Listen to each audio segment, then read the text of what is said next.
আসসালামু আলাইকুম প্রিয় খামারি ভাইরা, দেশ এবং প্রবাস থেকে আপনারা যারা ভিডিওটি দেখছেন সবাইকে জানাই আন্তরিক শুভেচ্ছা অভিনন্দন।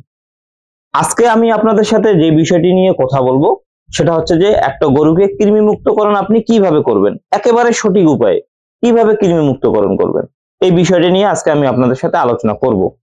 তো আপনারা ফ্যাটেনিং করেন বা আপনারা দুগ্ধ উৎপাদন করেন বা আপনারা দীর্ঘমেয়াদী বাছুর বা গরু পালন করেন না কেন, যেটাই করেন না কেন আপনাকে কিন্তু কৃমি মুক্তকরণ করতেই হবে। এটা খুবই জরুরি একটা বিষয়।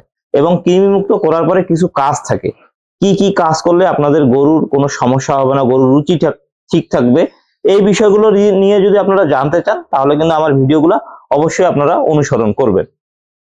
তো যাই হোক, আমি আপনাদেরকে শুরুতে যেটা বলতে চাচ্ছি সেটা হচ্ছে যে একটা গরুর ভিত্তি যখন আপনারা তৈরি করতে যাবেন, সর্বপ্রথম হচ্ছে কৃমি মুক্তকরণ, তারপরে হচ্ছে বাকি সবকিছু। তো কৃমি মুক্তকরণ করার বিষয় নিয়ে অনেকেরই অনেক কথা থাকতে পারে। বিশেষ করে অনেকে একটা জিনিস আমাকে বলে, সেটা হচ্ছে বুস্টার ডোজ। তো আমরা যারা হাড্ডিসার গরু লালন পালন করে থাকি বা স্বল্প মেয়াদে যারা গরু লালন পালন করে থাকি, বিশেষ করে আমি আমার ক্ষেত্রে বলবো আমি কিন্তু বুস্টার ডোজটা করি না, বা বুস্টার ডোজটা আমি ততটা প্রয়োজন মনে করি না। এই কারণ আমি যে রিজেক্টেড গরুগুলো কিনি, এই গরুগুলোর শরীরে আসলে এত পরিমাণ দুর্বলতা থাকে যে আমি যদি ওই টাইমটাতে কৃমি মুক্তকরণ করতে চাই তাহলে আমার গরুটা কিন্তু আরো বেশি দুর্বল হয়ে যাবে। যার কারণে আমি যেটা করি যে গরুটাকে আমি 5-7 দিন খাওয়ানোর পরে যখন দেখি যে আমার গরুর খামারের খাবারগুলো খাচ্ছে, যে খাবারটা আমি খাওয়াচ্ছি সেটা খায়, তারপরে কিন্তু আমি শুধু ট্যাবলেট দ্বারা কৃমি মুক্তকরণ করি। এরপরে আমি 2.5-3 মাস খামারে রাখার পরে কিন্তু বিক্রি করে দিই। কিন্তু যারা দীর্ঘমেয়াদী বা দুধের ক্ষেত্রে যারা আমরা গরু লালন পালন করে থাকি, আমাদের কি করতে হবে?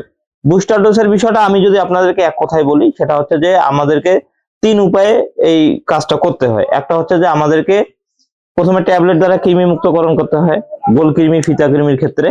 তারপরে হচ্ছে বহি পরজীবীর ক্ষেত্রে আমাদের আইভারমেকটিন ইনজেকশন দিতে হয়। আর কলিজা কৃমির ক্ষেত্রে আমাদেরকে নাইট্রোনেক্স যে গ্রুপের বা নাইট্রোনেক্স যেটা আছে ওই ইনজেকশনটা কিন্তু আমাদেরকে দিতে হয়। তো এখন আমি আপনাদেরকে যেটা বলবো সেটা হচ্ছে যে শর্টকাট উপায়ে যদি গরু মোটা তাজা করেন, বিশেষ করে আমার মতো যারা ফ্যাটেনিং করেন, আপনারা চাইলে কিন্তু ট্যাবলেট দ্বারা কৃমি মুক্ত করলেই হয়ে যাবে। কারণ আমরা কিন্তু একেবারে দুর্বল গরুগুলো করতেছি। আর এই কৃমি মুক্তকরণটা আমি এই জন্যই বলতেছি ভাই, এটা খুবই রিস্কি জিনিস। আপনি যদি সঠিক উপায়ে কৃমি মুক্তকরণ করতে না পারেন বা কৃমি মুক্ত করেন, গরু যদি ক্ষুধা মন্দায় চলে যায় তখন কিন্তু আর একটা প্যারা হয়ে যায়। তো আসলে যখন যখন আপনি বুস্টার ডোজ করতে যাবেন আপনার কিন্তু 15-20 দিন সময় লাগবে এটা রিকভার করতে। জিঙ্ক, লিভার টনিকের ব্যাপারগুলো থাকে। আর আমি যেহেতু গরু খামারেই রাখবো 3 মাস, তাহলে 15-20 দিন যদি আমি চিকিৎসাই করি তাহলে গরু আমি কবে মোটা তাজা করবো? এটা হচ্ছে মূলত মেইন বিষয়। যার কারণে আমি শুধু ট্যাবলেট দ্বারা কৃমি মুক্তকরণ করে থাকি। আশা করি আমার বিষয়টা আপনারা বুঝতে পারছেন। আর যদি আপনারা বলেন যে না ভাই আমি বুস্টার ডোজ করে গরু মোটা তাজা করবো, করতে পারেন, কোনো সমস্যা নাই। তো এখন আমি আপনাদেরকে ডোজ গুলো সম্পর্কে একটু ধারণা দেই। যে ট্যাবলেট দ্বারা যে আমরা কৃমি মুক্তকরণ করে থাকি সেটা হচ্ছে যে এরকম ধরনের ট্যাবলেট বাজারে কিন্তু বিভিন্ন কোম্পানির পাওয়া যায়। আমার কাছে যেটা আছে এটা এলটিভেট আছে, বা আপনি বাজারে রেনাডেক্স পাইতে পারেন, আরো অন্যান্য কোম্পানির পাইতে পারেন। এগুলা হচ্ছে যে এগুলা এই যে কৃমির ওষুধটা এটা কিন্তু 2 রকম পাওয়া যায়, একটা ডিএস সিস্টেমে থাকবে আর একটা আছে সিঙ্গেল।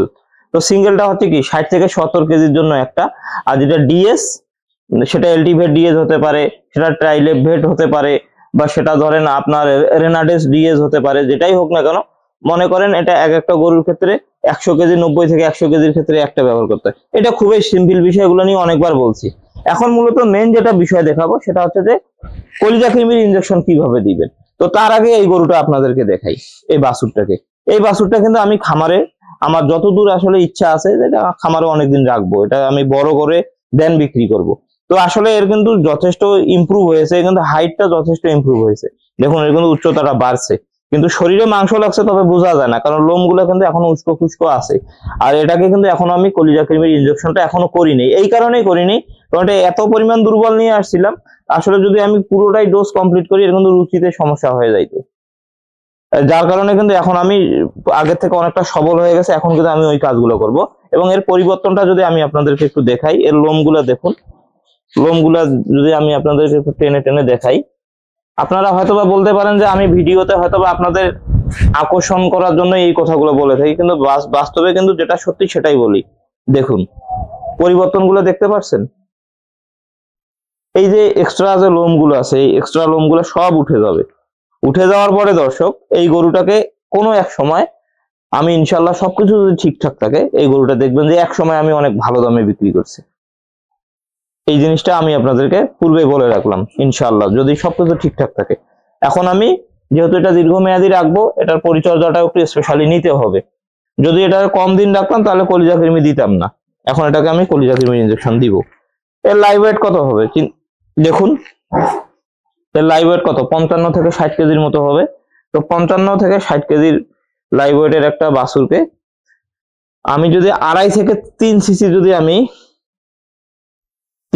যদি আমি এই নাইট্রোনেক্স দেই, দেখুন নাইট্রোনেক্সটা আমি ক্যামেরাতে একটু দেখাই, এই যে নাইট্রোনেক্স, এটা যদি আমি দেই তাহলে কিন্তু হয়ে যাবে।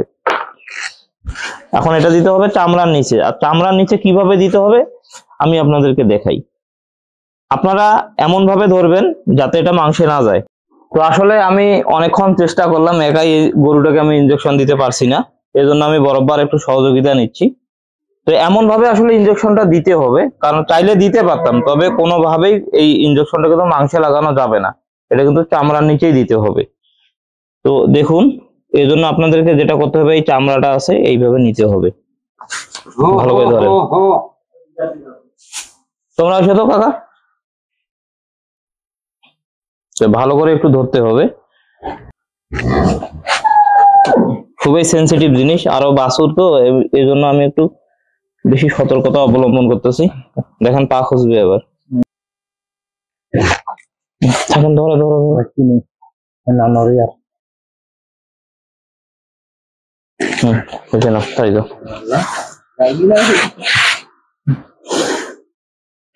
তো এই হচ্ছে মূলত আসলে আমাদের ইনজেকশন দেওয়ার সিস্টেমটা। এবং আমি আপনাদেরকে বলে রাখি, এই গরুকে কলিজা কৃমির ইনজেকশন বলেন বা কলিজা কৃমির আমরা যদি বা কৃমি যদি আমরা ট্যাবলেট খাওয়াই, তাহলে গরুর কিন্তু অরুচি হতে পারে বা গরুর রুচির সমস্যা হতে পারে। এজন্য যেটা করবেন যে এরকম ধরনের যদি সমস্যা দেখা যায়, তাহলে আপনারা শুধু রুচির যে ট্যাবলেট আছে বা রুচির পাউডার আছে বা রুচির যে চিকিৎসাটা আছে সেটা করবেন। আশা করা যায় যে এই রুচির সমস্যাটা আর থাকবে না। তো এই হচ্ছে মূলত আজকের এই ভিডিও। সবাই ভালো থাকবেন, সুস্থ থাকবেন, ধন্যবাদ সবাইকে, আসসালামু আলাইকুম।